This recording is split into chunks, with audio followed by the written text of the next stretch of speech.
عام طور پر یہ کہا جاتا ہے کہ جو قبائلی علاقہ ہے افغانستان کی سرحد کے پاس، پاکستان اس کو اسٹریٹجک اسپیس استعمال کرتا ہے افغانستان کے خلاف. یہ بات ٹھیک ہے؟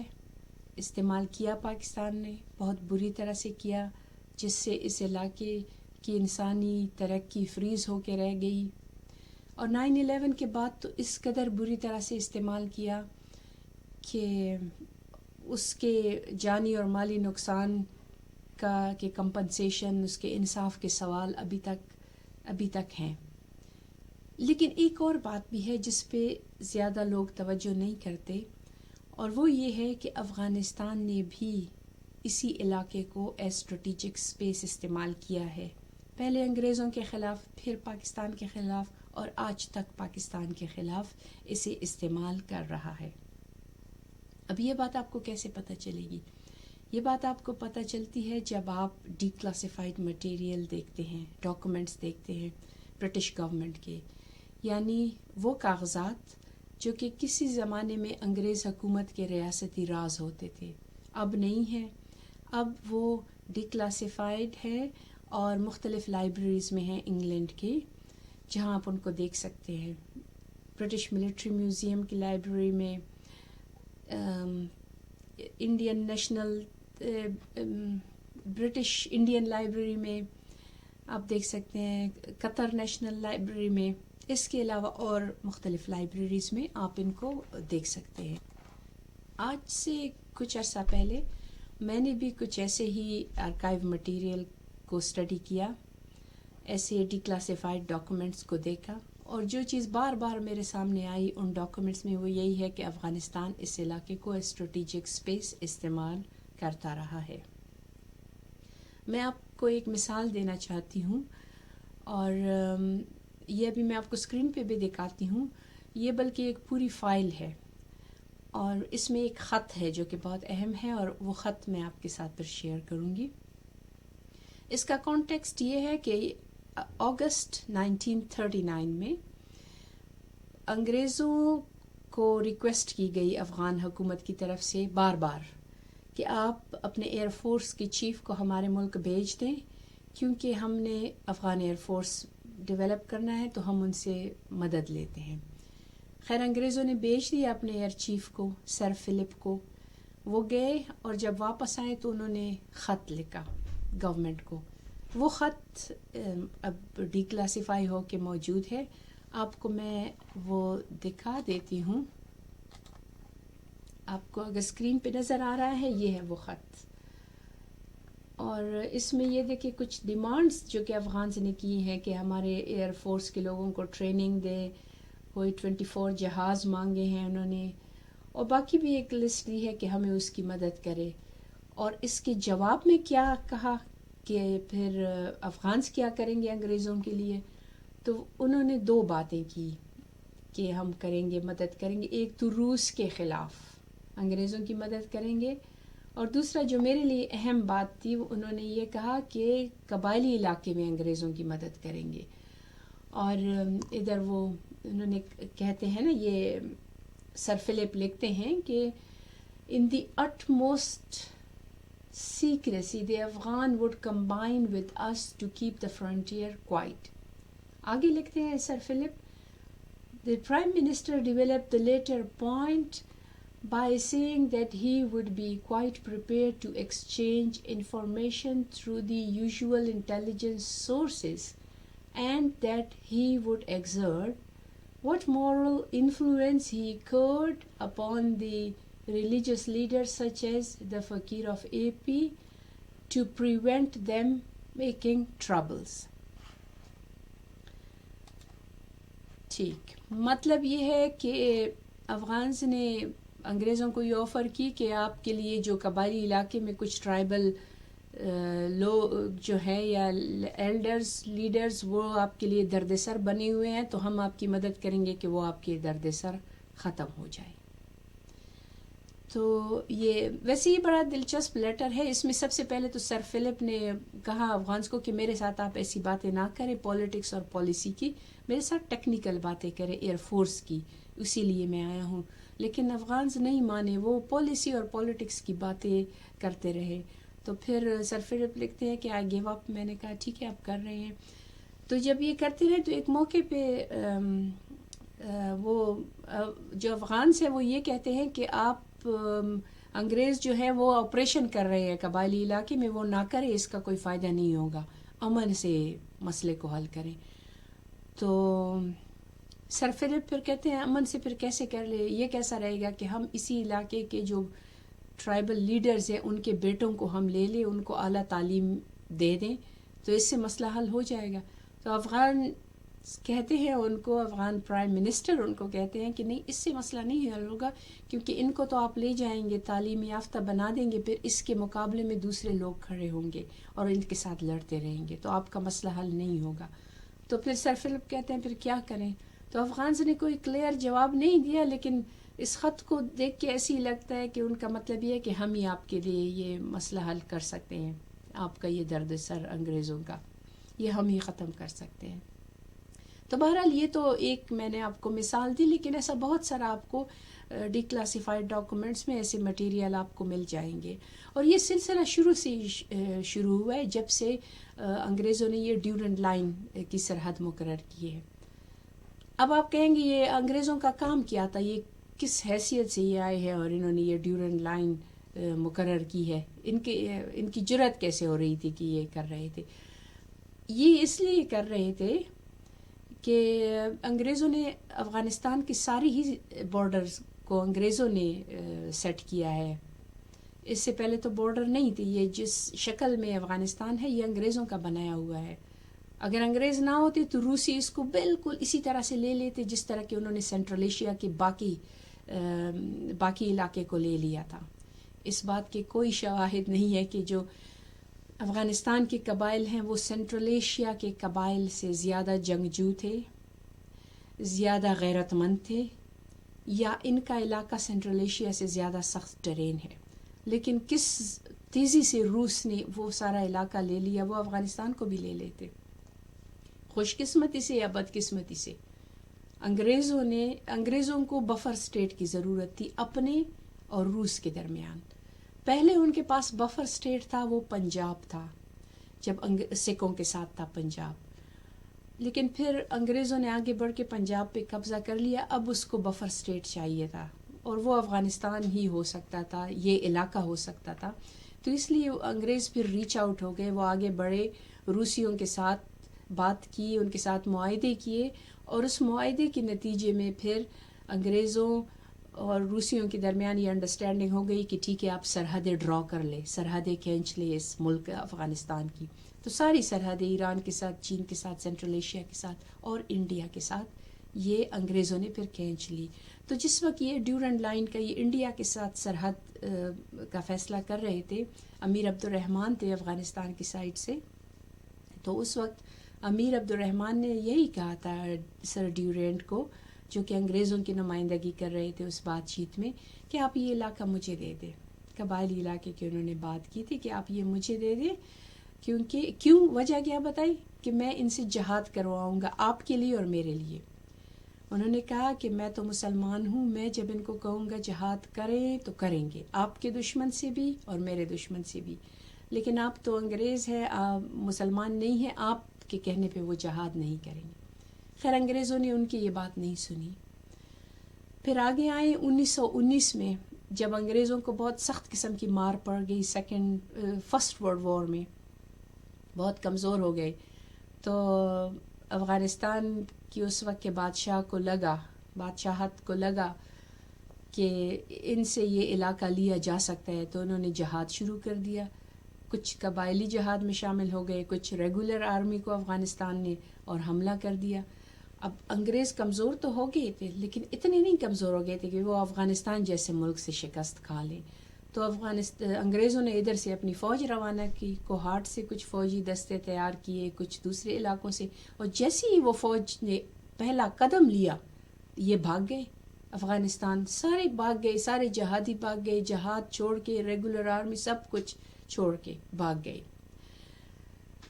اور اس طرح پھر آگے چلتے رہے. ان کا ایمبیگوس سا سٹانس رہا افغانستان پہ. یہ انگریزوں کو پاگل کر دیا تھا. ان ڈاکومنٹس میں ایسے لگ رہا ہے ان کو سمجھ نہیں آ رہی یہ افغانس چاہتے کیا ہیں. ایک طرف کہتے ہیں یہ علاقہ ہمارا ہے ہمیں دو, دوسری طرف انگریز کہہ رہے تھے ہمارا جہاز اگر ذرا سا بھی یہ ڈیورنٹ لائن سے اس طرف ہو جائے, غلطی سے بھی ہو جائے تو یہ افغانس اتنا شور مچاتے ہیں کہ آپ نے ڈیورنٹ لائن سرحد کی وائلیشن کی ہے, سرحد کی خلاف ورزی کی ہے. تو ایک طرف یہ کہتے ہیں. خیر پھر اسی طرح ہوتے ہوتے جب 1947 کے قریب بات آ گئی اور وقت آ گیا اور کہ انگریز جائے یہاں سے ہندوستان تقسیم کر کے چلا جائے, تو پھر اس وقت بھی افغانستان نے انگریزوں سے کہا کہ آپ یہ علاقہ اٹک تک کا یہ علاقہ ہمیں دے دیں, یہ ہمارا ہے جانے سے پہلے. اور ساتھ میں یہ بھی کہا کہ ہمیں آپ 20 ملین پاؤنڈ کا قرضہ بھی دے دیں. انگریزوں نے دونوں باتیں نہیں مانی, ریجیکٹ کر دی. خیر پھر جب انگریزوں نے ریجیکٹ کر دی تو اس وقت انڈین نیشنل کانگریس یہ مطالبہ کر رہی تھی کہ جو ریفرنڈم ہو رہا ہے پختونخوا میں, اس میں ایک تیسری بات بھی ڈالی جائے آزادی کی, کہ یہ پاکستان کے ساتھ رہنا چاہتے ہیں یہاں کے لوگ انڈیا کے ساتھ, یا آزادی چاہتے ہیں. تو پھر افغانستان نے یہ بات پکڑ لی کہ اس علاقے کو آزادی کی یا سیلف ڈٹرمنیشن کی آپشن دی جائے, اور اسی کو پکڑ کے یونائٹڈ نیشن میں گئے اور پاکستان کے خلاف ووٹ دیا کہ پاکستان کو اس وقت تک نہیں تسلیم کر سکتے جب تک نارتھ ویسٹ فرنٹیئر کے لوگوں کو سیلف ڈٹرمنیشن کا حق نہ دیا جائے, کہ وہ آزاد ملک بننا چاہتے ہیں یا پاکستان کے ساتھ رہنا چاہتے ہیں. اور ہاں یہ صرف ہمارے صوبے کا ذکر کیا تھا, بلوچستان کے پختونوں کا کوئی ذکر نہیں کیا, وہ 0 سے ملٹیپلائی. صرف ہمارے پختونخوا کے پختونوں کا کہا کہ ان کو سیلف ڈٹرمنیشن کا حق دیا جائے. پھر کچھ ہفتوں بعد اپنا یہ ووٹ بھی واپس لے لیا اور واپس کر دیا کہ ٹھیک ہے اب ہم پاکستان کو مانتے ہیں, اسی سرحد کے ساتھ اسی پوزیشن میں جو بھی علاقے ہیں پاکستان کے وہ مانتے ہیں اس کے ساتھ ہی. اور لیکن کچھ عرصے بعد پھر انگریزوں سے یہ کہتے رہے کہ بالکل ایسا ان کا جیسے انگریزوں کے ساتھ ایسے ایمبیگوس سا سٹینس تھا, ایسا یہ ادھر بھی تھا. کبھی کہتے تھے یہ علاقہ افغانستان کا ہے, کبھی کہتے ہیں ان کو خود مختاری دے دیں پاکستان کے اندر, کبھی کہتے تھے اس کا فیصلہ عوام کریں گے, جیسے آج کل بھی وہ پشتو میں کہتے ہیں اُلے سنا وہ فیصلہ کئی, اسی طرح کہتے تھے. تو ایک دفعہ لیاقت علی خان کو اتنے فرسٹریٹ ہو گئے, انہوں نے شاہ ولی سے جو کہ سفیر تھے اس زمانے میں افغانستان کے, ان کو کہا کہ آپ لوگ چاہتے کیا ہے, قبائل چاہیے آپ کو, do you want the tribes, کہتے ہیں دے دیں آپ کو قبائل. تو شاہ ولی کہتے ہیں نہیں افغانستان کو قبائل نہیں چاہیے. کیونکہ افغانستان قبائل کو سبسیڈائز نہیں کر سکتا. یعنی مطلب یہ ہے کہ قبائل کو جو امداد ملتی رہی انگریزوں سے اور اب پاکستان سے مل رہی, اس طرح کی امداد افغانستان نہیں دے سکتا.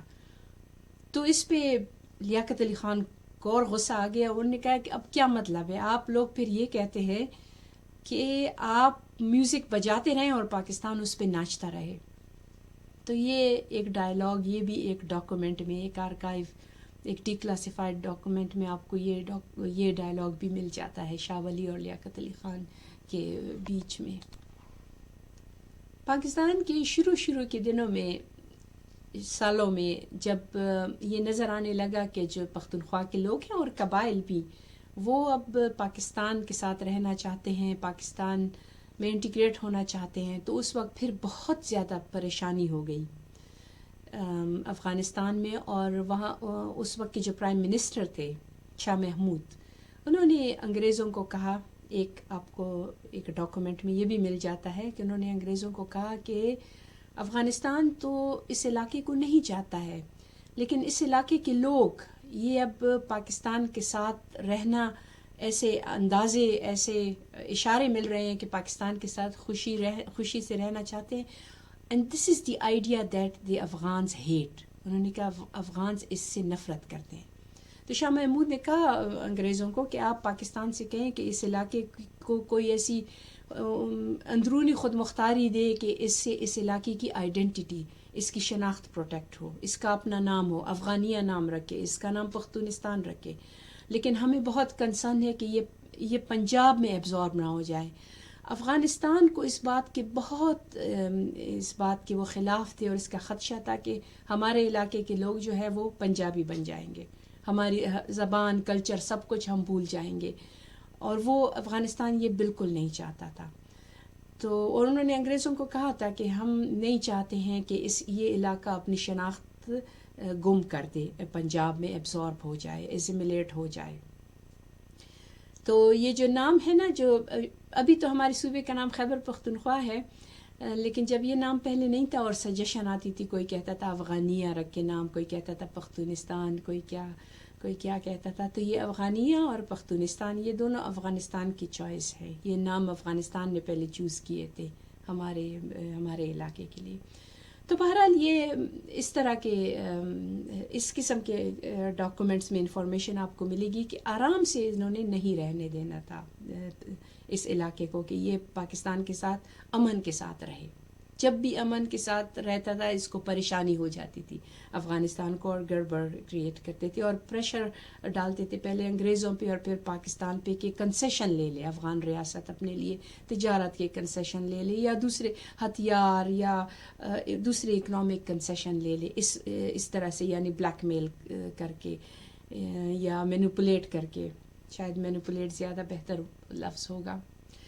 تو اب میں جب یہ سارا مٹیریل دیکھتی ہوں، آرکائیو مٹیریل اور یہ ڈی کلاسیفائڈ، دو لوگوں سے اب میں سوال پوچھنا چاہتی ہوں. ایک ہے پاکستان کی اسٹیبلشمنٹ کا وہ حصہ جو کہ افغان پالیسی چلاتی ہے. میرا سوال آپ لوگوں سے یہ ہے کہ اب ہمیں تو پتہ نہیں تھا عام لوگوں کو کہ یہ افغانستان جو ہے وہ نہیں چاہتا ہے کہ یہ علاقہ امن کے ساتھ پاکستان میں رہے. کس قدر کنسرن تھا. یہ تو ڈی کلاسیفائی ہو کہ اب ہمارے پاس یہ انفارمیشن آئی ہے، لیکن آپ لوگوں کو تو پتہ تھا. یہ جو ڈاکومنٹس ہے جس میں لیاقت علی خان بھی ہے، سر ظفر اللہ خان ہے، دوسرے پاکستانی اتھارٹیز ہیں، آپ برٹش اتھارٹیز کے ساتھ اس پہ بات کر رہے ہیں، آپ افغان اتھارٹیز کے ساتھ بات کر رہے ہیں، آپ کو تو یہ ساری باتیں پتہ تھی. تو جب آپ کو پتہ تھا کہ افغانستان نہیں چاہتا کہ یہ علاقہ انٹیگریٹ ہو جائے پاکستان میں، تو آپ نے فاٹا کو کیوں نہیں انٹیگریٹ کیا؟ آپ نے کیوں ان کو ایف سی آر کے انڈر رکھا اور اتنا آئسولیٹ رکھا؟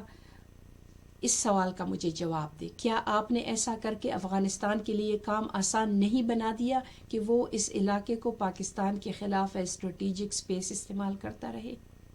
آپ نے پاکستان کی کون سی خدمت کی ہے اس علاقے کو انٹیگریٹ نہ ہونے دے کر؟ یہ میرا پہلا سوال. دوسرا سوال جو ہے وہ پاکستان کی پولیٹیکل پارٹیز سے ہے، سب سے نہیں، ان پولیٹیکل پارٹیز سے جو کہ اب فاٹا کے خیبر پختونخوا میں انضمام کے خلاف ہے، انٹیگریشن کے خلاف ہے. 18th امینڈمنٹ میں انٹیگریشن ہو گئی ہے، اکثر پولیٹیکل پارٹیز نے اس کا ساتھ دیا ہے، بہت اچھی بات. لیکن دو ایسے لوگ ہیں، پارٹیز ہیں جو اس کے خلاف ہیں. ایک محمود خان اچکزئی کی پارٹی ہے اور دوسری مولانا فضل الرحمان کی. اب محمود خان اچکزئی کی پارٹی کا تو اس علاقے میں نہ کوئی اثر رسوخ ہے، نہ ان کا کوئی سپورٹ ہے. تو اس لیے محمود خان اچکزئی اور اس کی پارٹی وہ میٹر نہیں کرتی، ارریلیونٹ ہے قبائلی علاقے کے لیے. لیکن مولانا فضل الرحمان وہ بہت ریلیونٹ ہے. جمعیت علماء اسلام کا بہت سپورٹ ہے اس علاقے میں. تو میں پھر مولانا فضل الرحمان صاحب سے یہ پوچھنا چاہتی ہوں کہ دیکھیں یہ جو آرکائیو مٹیریل ابھی کچھ میں نے بتا دیا، میں آپ کو بہت انکریج کروں گی بہت احترام کے ساتھ مولانا صاحب، آپ ذرا دیکھیں ان کو، یہ مٹیریل اسٹڈی کر لیں، یہ ڈی کلاسیفائڈ ڈاکومنٹ اسٹڈی کر لیں. اس میں افغانستان کا کنسرن صرف یہی ہے کہ کسی طریقے سے اس علاقے کو پاکستان کے ساتھ انٹیگریٹ ہونے سے روکا جائے، نہیں ہونے دینا. تو اب آپ بھی یہی چاہتے ہیں کہ یہ پاکستان کے ساتھ انٹیگریٹ نہ ہو، اس کی ایک الگ شناخت ہو، اس علاقے کی الگ تلگ رہے، باقی پاکستان سے الگ رہے. تو کیا آپ افغانستان کے لیے یہ کام آسان نہیں کر رہے ہیں کہ وہ بس پاکستان کی دبتی رکھ اس علاقے کو بنا لیں اور اس کو اسٹریٹجک اسپیس استعمال کرتا رہے پاکستان کے خلاف. کیا آپ ایسا نہیں کر رہے ہیں؟ میں آپ سے سمجھنا چاہتی ہوں مولانا صاحب، آپ یہ جو مٹیریل جس کو میں ریفر کر رہی ہوں اس کی روشنی میں آپ اگر مجھے جواب دیں تو آپ کی میں بہت شکر گزار رہوں گی. آخر میں یہ کہوں گی کہ ابھی ریسنٹلی طالبان کے ساتھ ٹی ٹی پی کے ساتھ بات چیت ہوئی ہے، پاکستان سے یہاں لوگ گئے تھے، بات ہوئی تھی، تو اس میں طالبان نے ٹی ٹی پی نے ایک مطالبہ یہ کیا کہ جو فاٹا کی انٹیگریشن ہوئی ہے اس کو ختم کر دے، اس کو واپس ایف سی آر کے انڈر لایا جائے، یا کم از کم وہ جو انٹیگریشن ہوئی ہے 18th امینڈمنٹ میں اس کو ختم کر دیا جائے. اب یہ مطالبہ بڑا اچانک آ گیا. ٹی ٹی پی کا تو یہ مطالبہ نہیں ہے، ٹی ٹی پی کا مطالبہ تو اسلام ہے، اور وہ صرف فاٹا میں نہیں، وہ پورے پاکستان میں اسلام نافذ کرنا چاہتے ہیں. تو یہ اچانک سے یہ فاٹا کی انٹیگریشن ختم کرنے کی بات کیسے آ گئی؟ میرا یہ خیال ہے کہ یہ بات ان کو افغان طالبان نے کہی ہے. وہ افغان طالبان جو کہ ظاہر ہے وہ بھی وہ کہتے ہیں کہ اٹک تک علاقہ ہمارا ہے، اور انہوں نے یہ کہا ہے، اور چونکہ T T P Afghan Taliban کے ساتھ ہی ہے، ان کے گہرے تعلقات ہیں، تو ان کے کہنے پہ، ان کے اثر میں آ کے ٹی ٹی پی نے یہ مطالبہ کیا ہے کہ فاٹا کی انٹیگریشن ختم کرے. تو میرا اب سوال یہ ہے کہ اگر ہم فاٹا کی انٹیگریشن ختم کرتے ہیں تو پھر تو ہم افغانستان کے لیے یہ بات بہت آسان بناتے ہیں کہ وہ اس علاقے کو اسٹریٹجک اسپیس استعمال کرے.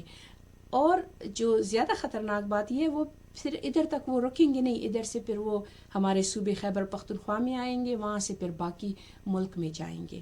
تو بظاہر مجھے جو لگتا ہے پاکستان کے مفاد میں یہی ہے کہ یہ جو انٹیگریشن ہوئی ہے فاٹا کی خیبر پختونخوا کے ساتھ، یہ بہت بیلیٹڈ، دیر سے ہوئی ہے لیکن صحیح اقدام ہے، اور اسی کو سپورٹ کرنا چاہیے. اور یہ ہے کہ اس انٹیگریشن کے بعد جو دوسرے اکنامک ترقی کے لیے یا دوسرے اس علاقے کی ترقی کے لیے جو اقدامات ہیں اس پہ فوکس کرنا چاہیے، اور یہ جو مطالبہ ہے اس کو بالکل ریجیکٹ کرنا چاہیے، اور جتنا جلدی ہو سکے علاقے کو پاکستان میں ہر طرح سے انٹیگریٹ کرنا چاہیے.